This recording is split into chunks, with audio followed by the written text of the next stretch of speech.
It begins, as all good things do, with a warm breeze and a board game that no one quite agrees on how to play. The air smells like cardamom and wet earth. Somewhere behind you, a peacock is screaming at nothing in particular, which is what peacocks are best at. The sun is somewhere above a haze of colored clouds, casting a lazy glow over the rooftops of a small village nestled between two gentle hills in what we now call Tamil Nadu. But it didn't have that name yet. Not in this story. Not in this century. Use it cross-legged under a thatched canopy, the kind built by a man who once saw a roof and decided it was too much effort. The mat beneath you is woven from coconut fibers, fraying at the edges, but stubbornly holding together like a grandmother's shawl that's seen 3 generations and exactly 0 proper washings. In front of you, it's a wooden board, carved with squares, circles, and strange markings. Seeds for pieces. A brass bowl for dice. A small ink-stained ledger for keeping scores or, more realistically, making things up as you go. The game is called Pachisi, or Shosar, or maybe as HTH and Ma. Depends who you ask. You probably won't make it through this day. And that's okay. That's sort of the point. The monsoon is coming, the air is thick with waiting, and there's nothing urgent left to do except maybe sow cluntles and occasionally sigh at the sky. Before we begin, if you're drifting off already, go ahead and gently press that like button with all the urgency of a sleeping cat. Subscribe if you haven't yet. This little sleepy corner of history would love to have you. And if you're feeling extra neighborly, comment below where you're listening from and what time it is where you are. We're all sitting under the same sky in our own small ways. Now let's ease into tonight's journey. The game in front of you isn't just for entertainment. In this village, in this time, it's something more: an instrument, a ritual, a seasonal clock hiding in the shape of dice and movement. Because here's the secret: the board doesn't just predict winners. It predicts rain. Or so they say. The first player is an elderly man named Giri. His beard is long, his knees are unbending, and his memory is excellent when it serves him. He claims he once rolled 3 perfect 12s in a row and knew immediately that rain would come within 2 days.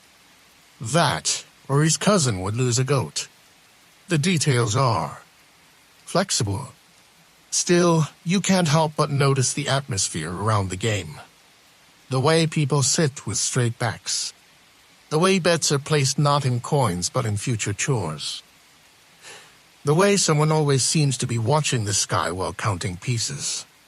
Today, Giri rolls to conch minus shelled ice. They clatter on the board like bones whispering secrets. He grunts. Bad for rice, he says. Good for brinjal. You're not sure how a single roll can affect the vegetables differently, but you nod solemnly, as is tradition. One historical fact is certain board games in ancient India weren't just about leisure. They were steeped in symbolism, storytelling, even cosmology. The movement of pieces was thought to mimic the movement of stars, the dance of gods, or the balance of karma itself. And in this village, where people read cracks in the soil like proverbs and consider frog calls to be more reliable than kings, even a game can whisper forecasts.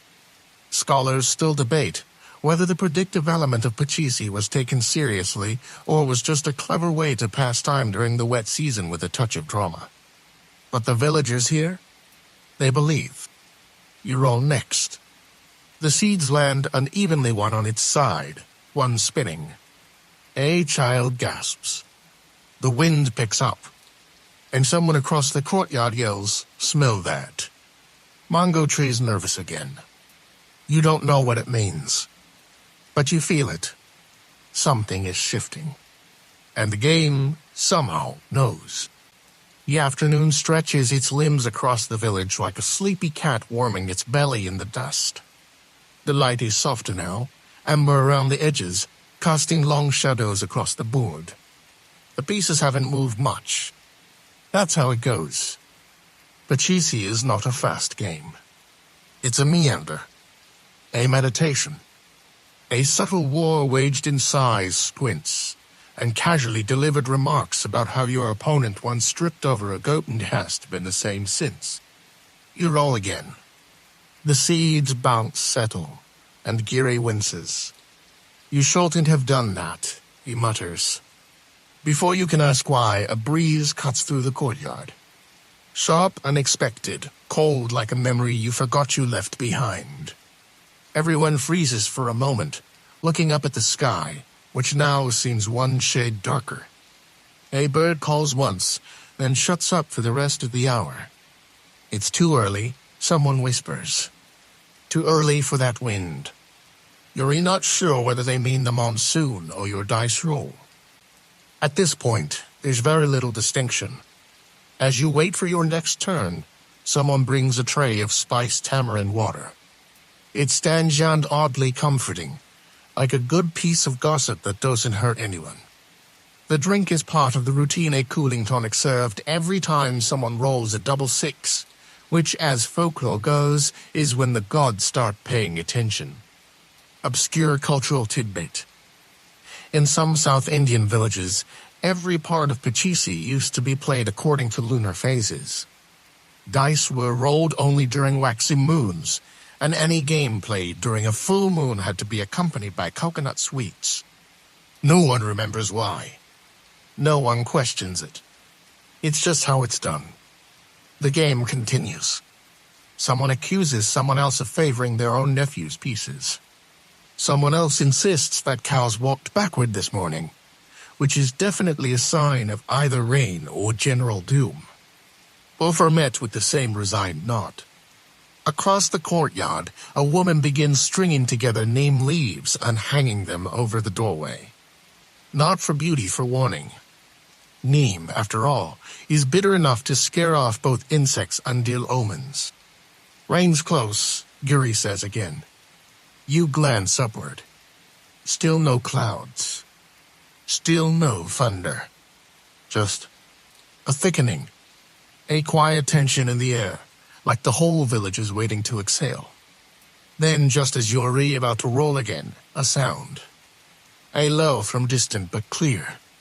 Not thunder. Not drums. Something in between. It vibrates through the ground, through the mat beneath you, through your rickrage. The elder next to you closes his eyes. Here it comes, he whispers. The board's calling it.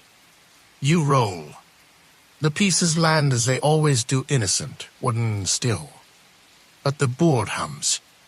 Or maybe it's the earth. You don't know anymore. All you know is that the rain's not here yet.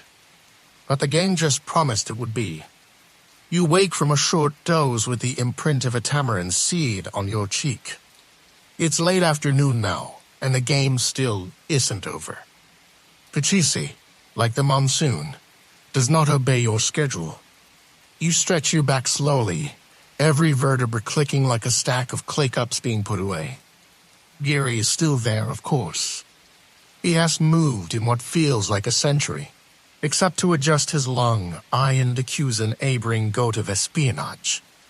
The air is different again. Cooler now, touched with a scent that lands somewhere between soil and spice rack. Someone nearby is frying something in ghee, which feels like both a distraction and a test of your spiritual maturity. You roll. The pieces land unevenly again. One teeters, then tips toward a corner square no one likes to talk about. Giri frowns. The snake's tail, he says. You hadn't noticed it before, but there, etched faintly in one corner of the board, is a curling linear serpent carved into the wood with just enough subtlety that you could blame missing it on the heat. It winds through 5 squares, ending in a circle filled with a cross. According to Giri, if your piece lands there, you must speak a truth. Not about the game. About yourself. It's your move. You stay silent, and the wind shifts again. One major historical fact many traditional Indian board games. including Pachisi and its many regional cousins, were embedded with spiritual and moral symbolism. The home square often represented moksha, or liberation. Some variants even required players to perform certain rituals before beginning, like burning incense or placing turmeric on the corners of the board. In this village, the snake's tail seems to mean something similar. You're not just playing to win. You're playing to notice things, yourself included. A child tiptoes behind you with a bundle of marigolds, dropping petals in a trail that seems accidental but, on closer inspection, forms the shape of a question mark. You're not sure whether that's intentional or just what happens when kids are left unsupervised during monsoon season. Scholars still debate whether board games like this were originally designed as meditation tools or merely acquired those meanings over time. But here, now with the smell of rain curling at the edge of your senses, it doesn't really matter. The game is alive. It's watching you. You finally speak your truth. I always lose on purpose, you say. Gary looks at you. We know. Fair enough. From the far end of the courtyard, a bell rings. Not a temple bell. A kitchen bell. Someone's preparing rice. The firewood pops like thunder's smaller, hungrier cousin. Yuri offered a bun and a leaf plate and a handful of hot, spiced lentils, which you accept with the reverence of a starving monk. You eat. The game pauses, but the sky does not. Above you, the first real cloud gathers. Thick, slow, quiet as a cat on a rooftop. It doesn't rain yet, but it promises to. And here, that's the same thing. Evening arrives like a curtain drawn by careful hands. The board remains. The pieces too. But the players shift. Giri has finally stood up, which took approximately as long as a lunar eclipse, and is now giving unsolicited advice to a young woman rolling the dice, with the intensity of someone who has something to prove. You sit beside a small oil lamp, flame flickering in rhythm with your heartbeat. Or maybe it's just that you're finally still enough to hear it. The sky has deepened to a muddy indigo, and the smell of wet jasmine begins to bleed through the air like an old love letter soaking in tea. Yuri handed a brass cup of buttermilk. Cold, slightly sour, spiced with ground curry leaf. It settles into your belly like a lullaby. The new player rolls. The dice land with a crisp rattle, and the youngest piece on the board, a carved tiger's head, leaps forward 3 spaces. That's the traveler's leap, someone says. Means you'll see what you're not ready for. The crowd murmurs, and for a second, even the goats stop chewing. Obscure cultural tidbit: in some parts of India, Pachisi boards were painted directly onto temple floors or drawn in colored powders during festivals. The game was more than recreation. It was performance, prophecy, public drama, and seasonal celebration all at once. Your role could be watched by dozens, and your success or failure became a communal omen. Tonight, the game is quiet, but meaningful. The woman rolls again. A double 6. The crowd exhales sharply. This isn't just lucky, it's a turning. Somewhere nearby, the wind begins to carry a new sound, not thunder, not birds, not temple bells. It's the low hush of approaching rain, still out of sight, but making conversation with the trees. The players pause. The board is covered with a cloth ritual, not protection. The cloth smells faintly of turmeric and old prayers. And someone says tomorrow it begins. You don't ask what. Because you know. The monsoon. The real one. The kind that hums in the bones before it taps on the roof. The kind that washes away roads and arguments alike. The kind that the board has been whispering about since your first roll. You lie back on the mat, the air thick with spice and storm. A frog croaks from somewhere beneath the steps. Giri mumbles a farewell that sounds suspiciously like a warning. and you close your eyes. The game will wait. But the rain? The rain is already playing. The morning arrives soaked in birdsong and anticipation. You wait beneath a cotton cloth that smells faintly of sandalwood and something roasted, probably peanuts, possibly destiny. The sky outside your hut is pale but expectant, the kind of color skies where when they're about to cry but are trying to hold it together in front of the neighbors. The game board sits on the veranda, still covered. Not with reverence now, but with strategy. Nobody plays Pachisi on the morning before the monsoon. Too much pressure. Too many interpretations. Someone once rolled a 4 and a 5 on the same day. The well frogs vanished, and the village spent the next week side-minusing puddles like they were pies. You step outside, the ground warm and a little sticky beneath your feet. There's a smell in the air. You know it. Earth that's been waiting. It's not rain yet, but the promise is so loud you can almost hear it knocking. You make your way down the lane toward the edge of the fields. The farmers are out, not to plant, but to look. They stand in clusters barefoot, arms crossed, faces tilted skyward like sunflowers who skipped breakfast. One of them points to the horizon. There it is. A slow, gray swell crawling inland like a giant cloth being pulled across the sky. No thunder yet. Just pressure. Just presence. And then you see something curious in the center of the field. Someone has etched a Pachisi board into the dirt. Large, precise, each square framed with little piles of flower petals and smooth stones. For young boys are playing with mango seeds and dice carved from neem wood. A ritual game. For luck. For timing. For the sky. You crouch to watch. One boy rolls. The others shout. The game is boisterous, full of elbow nudges and dramatic groans. But the elders are watching quietly, taking mental notes. A major historical fact: ancient Indian games like Pachisi were often tied to agricultural rhythms. Just as temples had calendars of rituals based on seasons, households had gained customs linked to the land. Monsoon predictions weren't only based on science, but on signs frogs singing, ants moving uphill, and yes, sometimes, a child's dice roll. The boy wins the round. Everyone claps. Somewhere in the trees, a coal cries. It sounds delighted. You turn your face to the wind. It's different now. Cooler. More insistent. It smells like whetstone and copper. You walk back to the village as the first fat drops fall, 1, then 2, then 1,000 all at once, like the sky was holding its breath and finally remembered to exhale. People shout. Not in panic. In welcome. Pots are rushed outside to catch the first rain. Children dance barefoot. Someone laughs too hard and almost slips. And the board. The board is uncovered. A new game begins. The courtyard is slick with rain, the stone tiles glistening like well-mined soiled memories.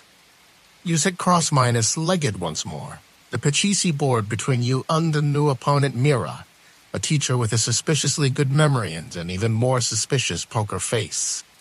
She rolls the dice with the practiced flick of someone who knows when to make a move and when to make a metaphor. The rain softens to a patter, constant, cozy, rhythmic. You can hear it striking the thatched roofs, the brass bowls, the banana leaves overhead. Each sound lands with a sleepy percussion, like the monsoon's own lullaby. Mira moves her pisse-carved elephant to the outer track. Outsider's path, she says. This is when the rain visits but doesn't stay. You raise an eyebrow. She smiles.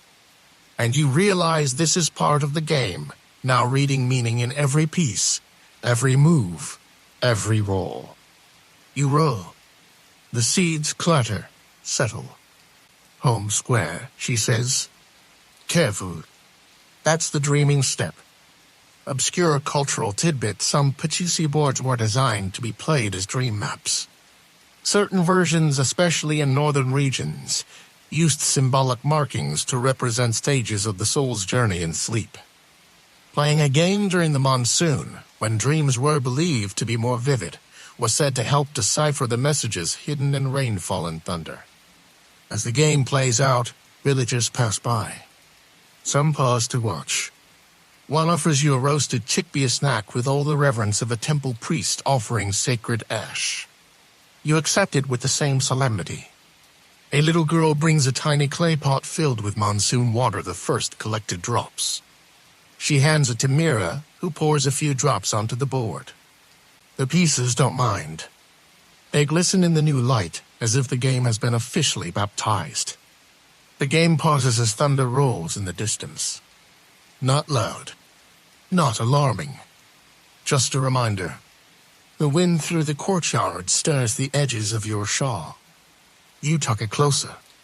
The rain has turned cool now, whispering something ancient, something that even the game can't fully translate. Mira rolls again. Her elephant moves closer to the center. "Ah," she says, nodding. "The listening square." You lean in.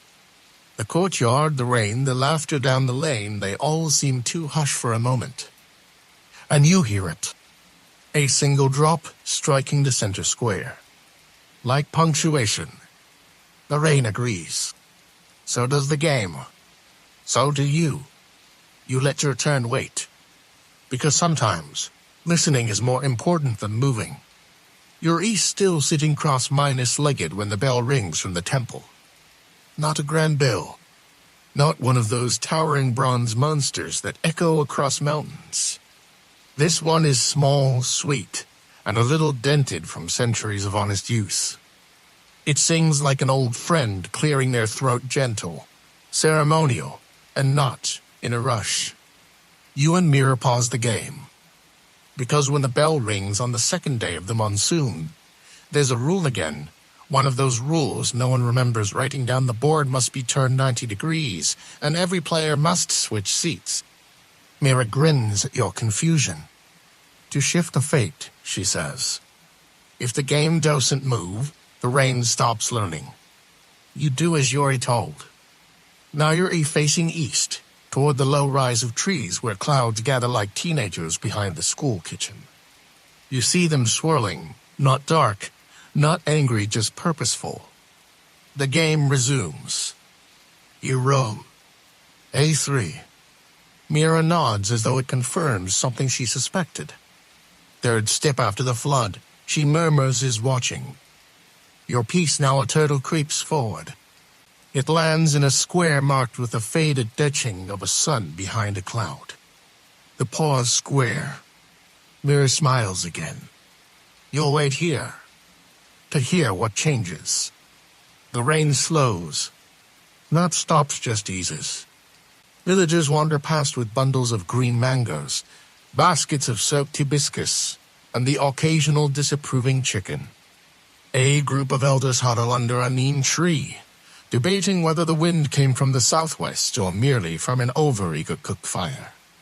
One major historical fact: the arrival of the southwest monsoon was so central to Indian life that entire tax cycles, religious ceremonies, and agricultural rituals revolved around it. Merchants closed ledgers and opened storerooms. Temple festivals were planned down to the week. Even Avadaric treatments adjusted with the rhythm of the rains. The monsoon wasn't just a season. It was an answer, and sometimes a question. Mira's next stroll lands her on a crescent-shaped square. Dream Square, she says. You get one question. She taps the board lightly and says, "When will the fields forgive us?" You don't ask what she means. The wind answers for her. A soft gust, dry and cool, like a memory from winter, sneaking back to remind you it existed.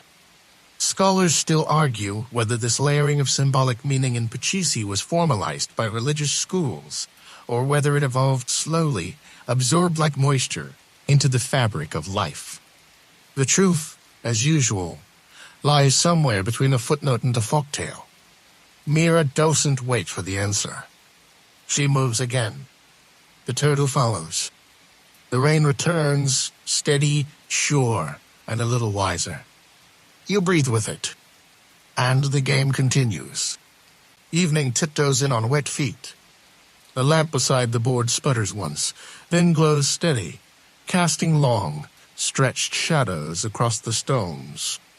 Everything is slower now. The air. The game. Even time, which seems to be crouching nearby, patiently watching the pieces. You roll the dice. One lands neatly. The other tumbles into Mira's cup of warm milk and cardamom. Well, she says, peering into the cup. Looks like you've rolled a flavor. She hands it to you. You sip. It's rich, familiar, and vaguely like childhood if childhood had been served warm and spiced at the edge of a thunderstorm. You move your turtle one square forward. Almost there, Mira says. You're not sure where there is, but the turtle seems committed. The board now gleams with drops of water and oil from Simone's dinner. Someone hums a tune nearby a raga for rain, soft and looping. Obscure cultural tidbit in parts of Andhra Pradesh. Women used to draw game boards directly onto their courtyard floors with rice flour during the monsoon. Children would play by morning, and by evening, the rain would wash the designs away. It was said that if your piece reached the center before the design disappeared, your wish would travel with the clouds. You glance around. Children are now painting their own boards on the courtyard tiles, their checky designs running between puddles and lamp smoke. A girl with flower petals in her braid moves a carved monkey piece across a square that says New Moon. Her mother watches quietly, sipping tea. And overhead, the sky flickers. Not lightning. Not yet. Just a shimmer like someone testing the fabric of the world for tears. You glance down at your piece. One move away from the center. The Moksha Square. Liberation. Or victory. Or tea, depending on how long the game has gone. You wait for Mira to roll. She leans back, lifts the seeds, and whispers something into her hand before tossing them. They land silently. She doesn't move her piece. She looks up at you. Do you want to win? She asks. You consider. And smile. No. She nods. Good. The game sits between you now unresolved, alive. And the rain continues softer now, steady as breath. You lie back. The stone is cold beneath you, but the air is warm. And the board, still damp and glimmering in the lamplight, has nothing left to prove. By morning, the game board is gone. Not stolen. Not packed away. Just dissolved. The rain washed it clean in the night. The wooden pieces collected. The cloth covering folded neatly unplaced beside the veranda, like a thank-minus you note from the weather. You step out barefoot. The courtyard glistens, its tiles cooled and smoothed by the downpour. The scent of wet turmeric, charred coconut husk, and jasmine lingers like an old lullaby. Somewhere, a goat sneezes with the dramatic flair of someone hoping to be excused from chores. No one speaks of the game. Not because it's taboo, but because it's finished. Today is for something else. You walk past sleepy rooftops and open doorways, where villagers sweep puddles into tidy lines, as if coaxing the rain into a more decorative pattern. Pots are brimming with water. Clothes are strung high and hopeful. The air buzzes, not with insects, but with soaked satisfaction. You make your way to the temple. It's not large, not grand. It leans slightly to the east, as though it once asked a question and forgot to stand up straight afterward.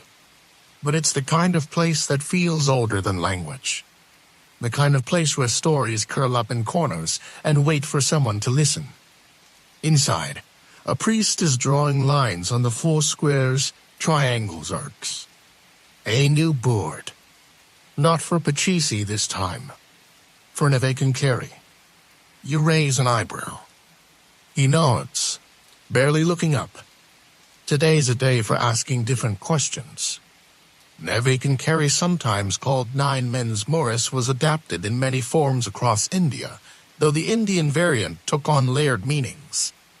One historical theory claims it was used as a tool for dispute resolution. Another suggests it was played during monsoons to mirror the narrowing of paths through flooded fields each move, a wade through uncertainty. Use it across from the priest. No dice in this game. Just placement. You take turns building your rows. Black pebbles for him. White rice grains for you. You catch each other in subtle traps, then release. The goal isn't to win, it's to notice. To wait for the pattern to say something. Midway through, the priest speaks. You played Pachisi well. You smile. Did I win? He shrugs. You moved truthfully. That's harder. Obscure cultural tidbits. Some temples believe that the gods themselves played games during the monsoon, their divine laughter echoing through thunder. When lightning struck a banyan tree, it was said to be the result of Vishnu making a particularly bold move. Your opponent catches your rice grain between two stones. You sigh. Bold move, you say. Thunder rumbles. He smiles. The game ends without ceremony. The board is brushed away with a palm leaf. Not to erase it, just to let it rest. Outside, the sun pushes gently through the clouds. The priest stands. Tomorrow, he says, a different board. You nod. Of course. This is a village of games. And every game listens. You wander through the village, the air thick with humidity, untold incense. Children are playing as HTHM near the well, tossing cowrie shells and shrieking with the competitive fury of warriors denied nap time. You stop to watch. The shells clatter on a chalk-drawn board. The smallest player moves her piece with one eye on you, just in case you might be judging the technique. You give her a solemn nod. She nods back. Respect. You keep walking past verandas now bustling with post-Midas monsoon chores. The pickle jars are being unsealed, their tangy perfume wafting into the street like gossip. Chilies are laid out to dry on clean cloth. A woman is slicing jackfruit with a blade so large and curved it could double as a musical instrument in the wrong hands. Everywhere, signs of rain's welcome aftermath. And then, beyond the houses, you find it. A gathering. Not loud. Not formal. Just 20 or so villagers sitting in a circle around a carved stone. On the stone a spiral, etched deeply.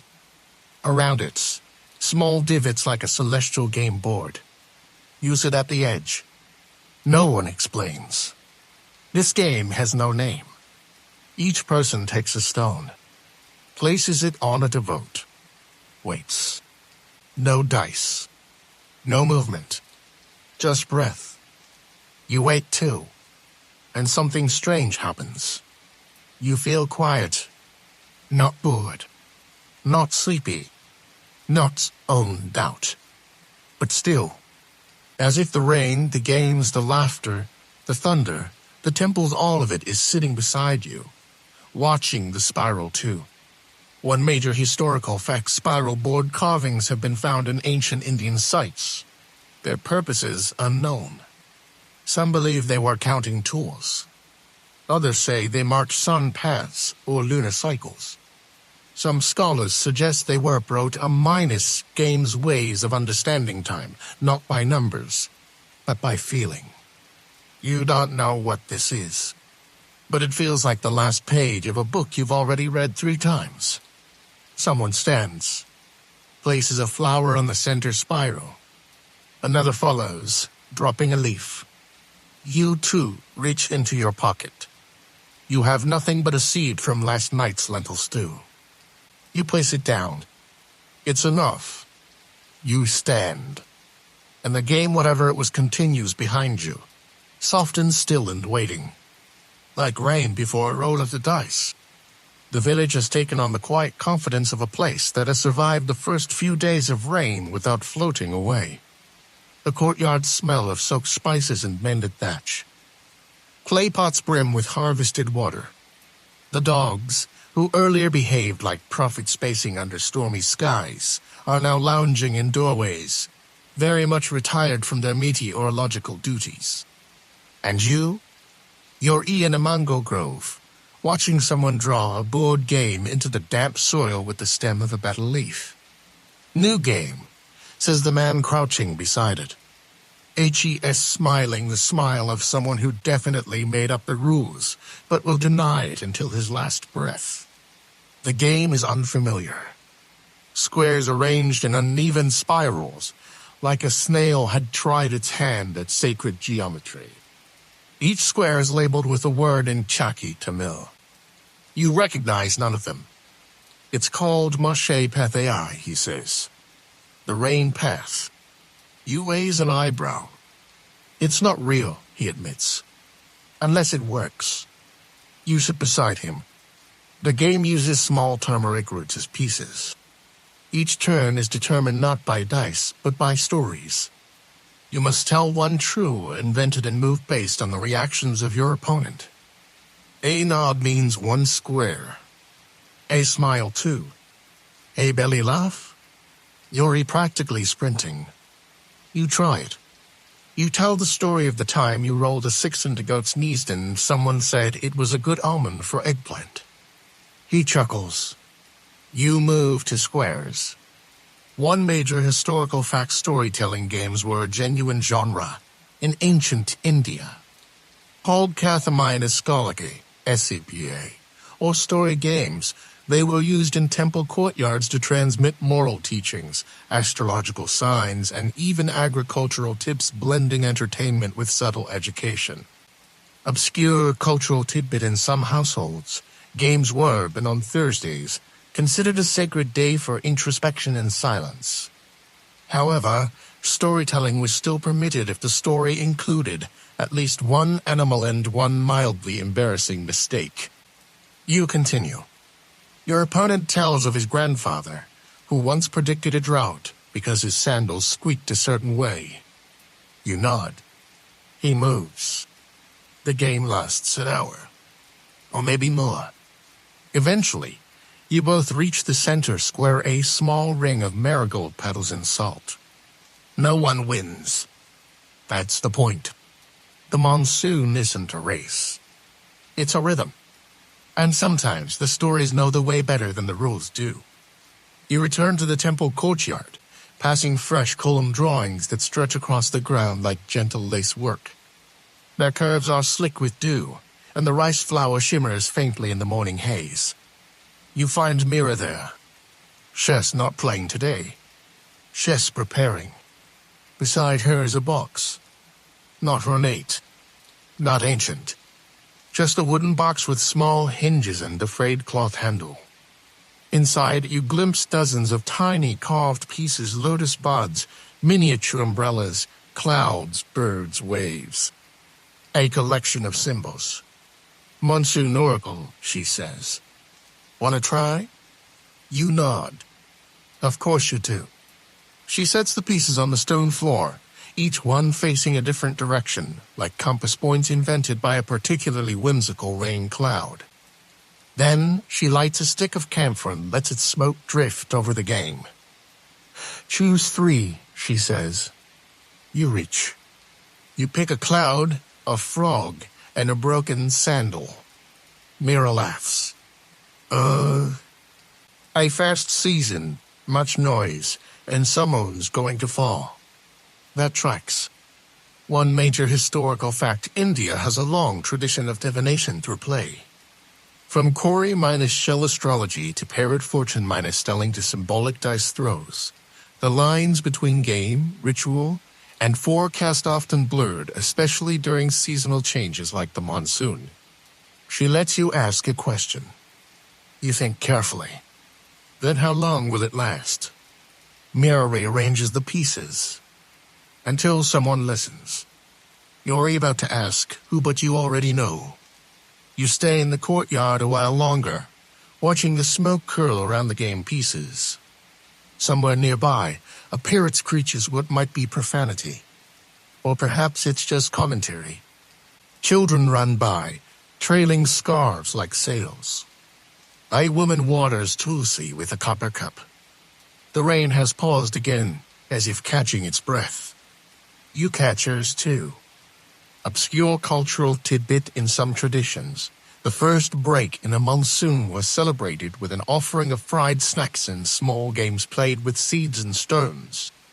It wasn't about superstition, it was about gratitude. A breath between storms. You breathe. The temple bells ring. Someone laughs behind you. And the next game, somewhere, begins. It's early evening now, and the light has turned that golden minus orange hue that makes everything look a little older, a little kinder. Even the puddles glisten with self-minus importance. You're back in the square, sipping jaggery tea out of a clay cup so delicate it feels like it might sigh if held it tightly. The air smells like steamed, but in a leaf and wood smoke, someone is making snacks. Someone is preparing prayers. Or maybe it's the same person. This village has a way of multitasking devotion and digestion. Across from you, under the old neem tree, a group is playing Paramap Adam. You know it by another name, Snakes and Ladders. But this one has consequences. The board is drawn in chalk on a large slate. The ladders are stylized temple towers. The snakes?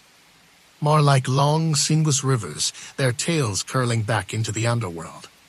Each square contains a word: patience, pride, service, desire, truth, laziness. Your standard emotional roller coaster. One player lands on Greedon slides halfway back to the start. Someone claps with too much enthusiasm. Paramap Adam originated in India centuries ago as a game of morality, each snake representing a vice, each ladder a virtue. It was never meant to be a children's game. It was a diagram of life, reincarnation, and progress toward moksha, liberation. Winning meant escaping the cycle of rebirth. Losing meant another round of snacks and samsara. You're invited to join. Your token is a polished tamarind seed, which feels poetic somehow. You roll a Cory shell heads, move forward to. You land on contentment. Safe for now. The game proceeds. Someone lands on pride and grumbles dramatically. Someone else climbs the compassion ladder and beams like they just solved agriculture. A toddler lands on laziness and promptly falls asleep on the spot. You roll again. Forgiveness. A ladder. You move quietly, feeling oddly seen. Obscure cultural tidbit in some versions of Paramap Adam played during temple festivals. Players were required to recite a small verse or mantra upon landing on each virtue. Landing on a vice meant you had to offer sweets to your neighbors. In this way, the game distributed both sugar and humility. You play until dusk bleeds into indigo. The snakes grow longer in the shadows. The ladders steeper. But the board stays grounded just as you do. You don't win. But you do, and on stillness. And in this village, that's its own kind of prize. It's your final evening in the village. No one says this aloud, but you feel it in the way people smile at you a little longer, hand you food with quieter gestures, ask fewer questions about your next destination. The monsoon is still steady, but the rhythm has become familiar, less drama, more song. You walk alone through the alleyways. They shine under lamplight like narrow streams. Water runs down their sides in careful rivulets, as though the village itself has learned to cry politely. You pass houses glowing from within, the shadows of families playing visible through curtain-less windows. Someone sings an old harvest song. Someone else hums along, just a beat too late. At the edge of the village, near the rice paddies, you find an old man carving something into stone. You crouch beside him. It's not a sculpture. Not exactly. HES etching a game board directly into the surface of a wide, flat boulder. His fingers are steady. His blade is old, but his eyes are clear. What game is this? You ask. He doesn't answer immediately. Instead, he finishes one more line. A perfect spiral. It's not for playing, he finally says. It's for remembering. You wait. This is Jalam Arla, the water circle. We draw it when someone leaves. You watch as he carves small symbols into the spiral, each one familiar. A turtle. A seed. A ladder. A pair of dice. A rain cloud. A sandal. All from the games you've played, or thought you were playing. This is our record, he says. Not of who won, of what was witnessed. A major historical fact: model carvings have been used in India for spiritual diagrams, game boards, memory maps, and ritual calendars. The borders between use and meaning, between utility and devotion, were never firm. You ask him what happens to the board. He smiles. When the stone sinks, the games begin again. You sit beside him as he works. The rain falls lightly. Your sandals are soaked, but your chest, warm. You place your hand on the outer edge of the spiral. You whisper a thank minus you, not just to the man, to the village, to the board, to the clouds, to the game. Morning comes with a softness that makes you forget you're supposed to leave. Mist clings to the tips of the rice plants. The puddles have stilled. Somewhere nearby, someone is frying something sweet, and a flute is being played badly but earnestly. You pack slowly, mostly as performance. Your satchel is light: a few offerings, a polished hammer and seed, a piece of cloth that once covered a game board. You consider bringing one of the carved dice, but decide to leave it with the children. Let someone else roll the rain forward. As you pass through the square one last time, you see Mira under the neem tree, sipping her tea. She looks up.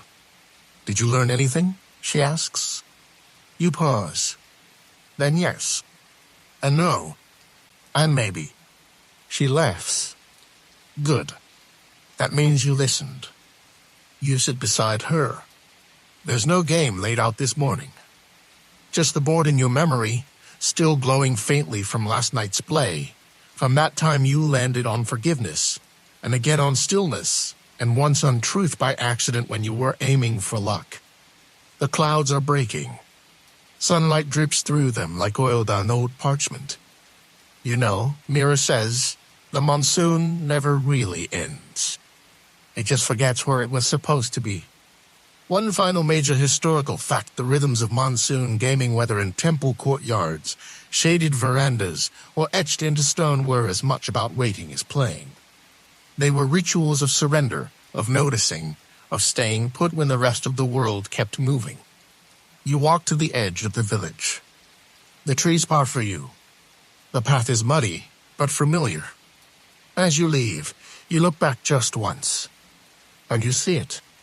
A group gathered around a new board, already rolling, already laughing, already asking questions the sky hasn't answered yet. You smile and take your first step forward. The board is gone now, but its lines remain inside you, soft grooves in the memory, echoing like ripples in a clay bowl after rain. You're no longer in the village, no longer seated cross-legged beneath the neem tree. But in your mind's quietest corners, the sound of chorus shells landing on stone still lingers. Soft, certain, unhurried. The monsoon has passed for now. Or maybe it hasn't. Because rain, like memory, like old games and older stories, doesn't always arrive when you expect it. It shows up late, sometimes early, sometimes disguised as a piece carved from sandalwood or a path traced in rice flour. And in the quiet that follows, something remains. A stillness. A slowness.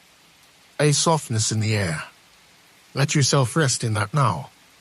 Let your breath match the rhythm of the rain that once fell on temple courtyards, on game boards drawn by hand, on children laughing beside stone mandalas carved into earth that remembers more than it reveals. Let your mind roll gently, like a seed across worn squares, moving forward, pausing, listening. You're not being asked to win tonight. You're not even asked to finish. Just notice. The way your body eases when it's not chasing. The way sleep finds you more easily when the sky has been kind. The way stillness is its own kind of arrival. So sleep now. The games will continue. The monsoon will return. And somewhere, a small hand rolls a die beneath the clouds, beginning again. Not to predict anything, but to listen. Just to listen.